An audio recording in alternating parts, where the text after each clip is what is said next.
EMG can measure environment, but it can't measure intention, and No. you might put yourself in a position and then allow the barbell or the load to push you through the exercise, or you could be Bruce Lee and do with the exercise what you choose. It's not what you do, it's how you do it. It's but what you bring to it, yeah. Even deeper than how you do it, it's where you originated from. Yeah. It's like, where have you proceeded from? Yeah, totally. Where have you proceeded from? Yeah, and I mean, I was looking at the definition of an athlete, and it says on here, athlete is a person who's proficient in sports and other forms of physical exercise. And I think that's a very, It's limited. It's limited. I think this mastery component is, I think, the way it... Look up master or mastery. Mastery. Okay. Definition, or mastery. Yeah, mastery definition. Okay. Comprehensive knowledge or skill in a subject or accomplishment. Comprehensive knowledge or skill in the subject of your body? Screw that. Look at the second definition. Control or superiority over someone or something. But why are they separated? Why can't it be Whoa. comprehensive control and superiority over one's inside, one's self? Yeah. Why is mastery just a skill and then imposing on others? It's an internal perspective. Look up ninja. Because I wonder if you had a ninja mastery. Okay, skilled in ninjutsu, person in this particular activity, translations, word origin, more definitions. Yes. Oh. Martial arts master. Apparently there's a bunch in Austin. Well, I mean, it seems so limited because it comes again from this external perspective, but all wellness comes from an internal place. It all comes from a habit based. Your habits are the outward daily actions of how you move yourself through this world, and it always starts from inside. But inevitably, any time in my life I've focused solely on myself, I've achieved something, but then crashed because I didn't take it outside. Yeah.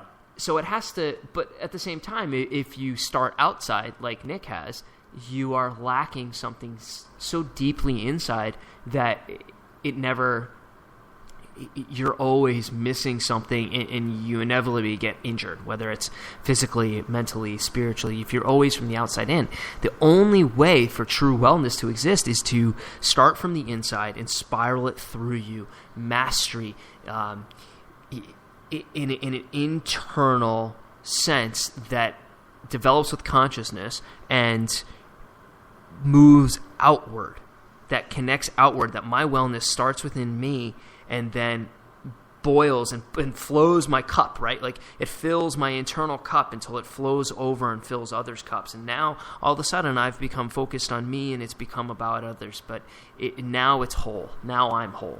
Now others are whole. But there's too much focus on either or. It's either me. And kind of like last week when I said, I'm the all-star of my life, and I started to realize is there room for anyone else? And in that way, if God is the all-star of my life and I am second fiddle, I can at least connect to that, fill myself, let that cup overflow, and allow everyone else for me to be a part of everyone else. It's I don't know. I don't know why I'm just pissed, but I'm pissed. No one's talking about inside out.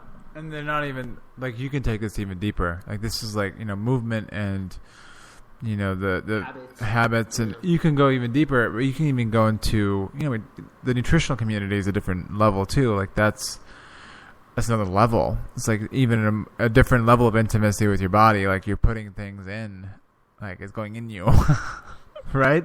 And then that whatever chemical compound that's going into you is having a metabolic effect, and it's affecting our nervous system. It's affecting how things are firing, and it's affecting our neurotransmitters, our mood. It's doing so many different things. And you talk about athletes, and I want to tell everyone out there right now, we're all in essence some version of an athlete. Like we're doing something over and over repetitively, and we're mastering something.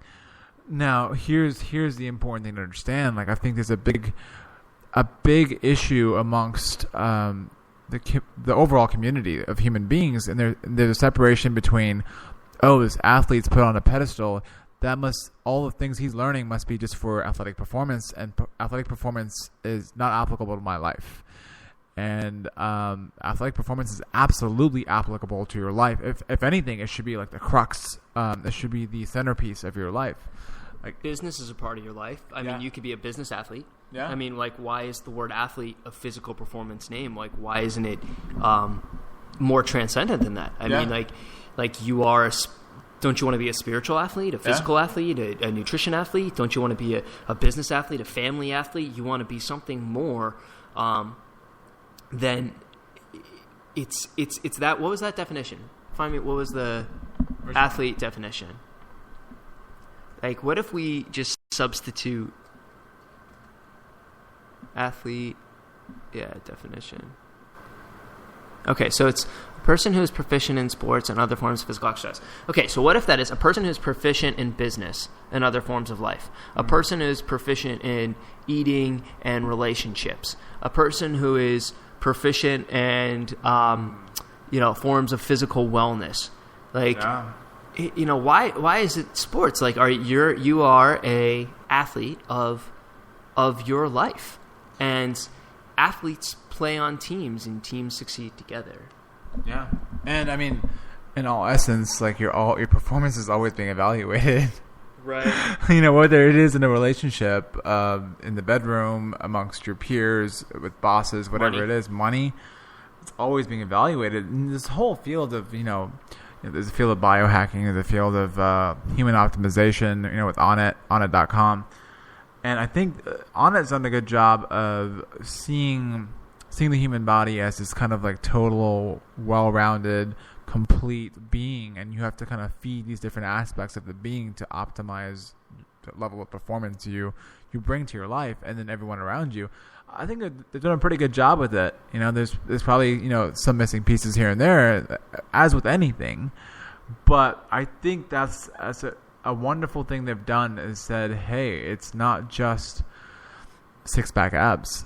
It's not just this neurotic feeling of like we have to look this way and we have to get there by 3 months. And if I don't get there in 3 months, then it's not. I mean, I just had a client recently. He was like, Sumer, I want to be able to get my weight down to a certain point, and I want to do it in 6 weeks, and I want to lose about a pound to 2 pounds a week.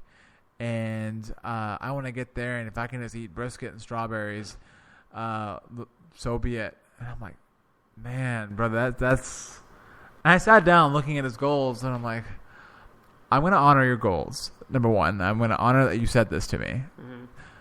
But then where the conflicting aspect came into play was he's like, well, I want to feel satiated. I want to feel good. And I'm like, okay.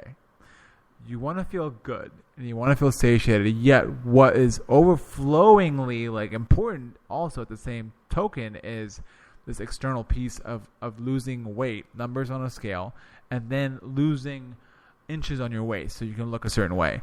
That is like the forefront of your goal, but at the same time you want to feel satiated. It's like this cognitive dissonance. It's like you want this thing, but yet you want to feel this other thing. And you think you're going to feel... It's outside in again. And we sat down, and I couldn't just be like, no, we can't do it, Jaime. Like, it has to be outside in. Because if I said that to him, he'd be like, well, I don't want to do this. So then I sat down and created this program for him nutritionally, and I sat down and I was like, okay, Jaime, you want to do this thing. But here's the problem. You continually don't feel satiated because you're so heavily focused on just inches off your waist, and you're not nourishing. And he's like, well, like, isn't fat bad? Too much fat, like, going to be too many calories? I'm like, look, brother, the reason why you're not satiated is because like you're not eating any fat, and then you're just like eating all these carbohydrates, and you're thinking you're going to keep losing weight, and you're always going to be like in this endless loop of not feeling satiated and not feeling good. Like you're going to have these like shitty neurotransmitters in your body. It's going to be a grind. It's going to be a grind. Like torquing and trying to hold your it's the same thing. And look at nutrition. It's the same thing as what we've been talking about. It has to be inside out again. Like it's pounding your head. It's pounding. It doesn't have to be that hard. And I know there's so much misinformation out there. Yeah. And I know there's so much out there. Like, what do you believe? You know, like even look at the deadlift. Like the way people teach deadlifts. It's like, there's so many ways. It's like the stick on your back, which I think is a great tool, but there's, of course, missing pieces with that. Then there's the piece of stick your ass out, bend over, pick up the bar. You know, there's that piece too. There's missing pieces with that. But again, it's all external based teaching. Even lifestyle optimization, like when you go to sleep, it's blue lights, it's external. It's again and it helps. Sure, yes, of course. But it starts the process, but it can't be where the process ends, and it can't be where the process continues to go. It has to at some point be like, all right, it's a Band-Aid. Yeah, absolutely. It's a Band-Aid until you say, all right, I stopped the bleeding.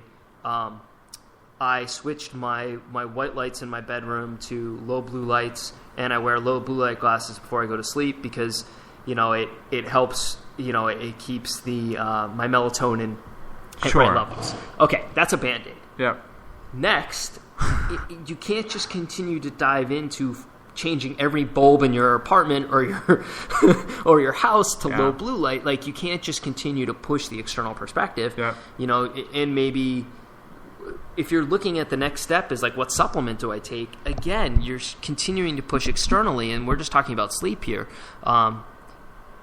The Band-Aid might be the immediate environmental thing that makes a difference. Like, oh, my Band-Aid stopped the bleeding. Oh, okay, it definitely helped me at least start to sleep.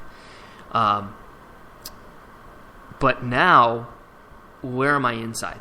Where's my stress? Where's my meditation? Where's my where are my feelings of myself? Where is my relationships? Where's my faith base? Where's all these things? Where's my physical health, my hydration? Like, you start to look at, it's not just external.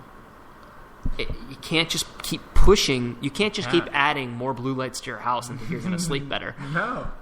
Then you just won't be able to see during the day. Exactly.